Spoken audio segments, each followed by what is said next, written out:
What's up curlies? If you're struggling with frizzy ends and definition, this video is for you. I'm going to show you how to get defined ends and the same texture all the way down your hair. Keep watching. The first thing I'm doing before my wash day is pre-pooing. I'm using the pattern transitioning mask as it gives me a nice slip. Starting off by sectioning my hair and applying the mask to my full head.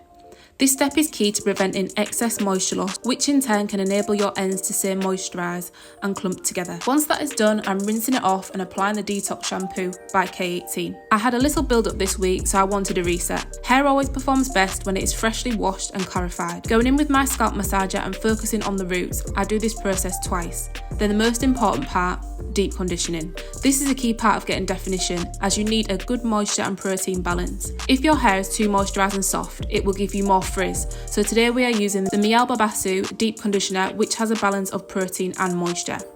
I distribute this and twist it up on top of my head. Then I will go in with cling film and my heat cap to ensure it penetrates even more. If you don't have a steamer, make sure you invest in a heat cap if your hair gets dry easily. All of the products I use today will be linked in the description. After rinsing this off, I start the styling process on wet hair, spraying with water and applying the Innersense leave-in conditioner as my leave-in and the I Create Hold Gel as my styler.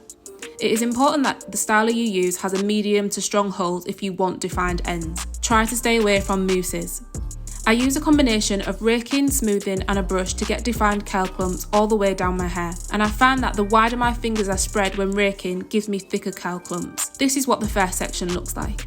I then just repeat the same process all around my hair. What's really important in getting defined ends is that you get enough water and product to the hair strands, enough to clump the curls together. If you don't, you'll probably get what we call wet frizz. Here is the final result.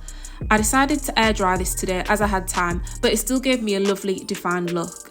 If you still aren't able to achieve defined ends after trying this, you most likely need to get a trim or do a protein treatment, or look into any hair damage that could be causing your hair to be frizzy. If you're having trouble with frizzy roots and defined ends, make sure you click the thumbnail on screen to take you to the next tutorial, and I will see you next time.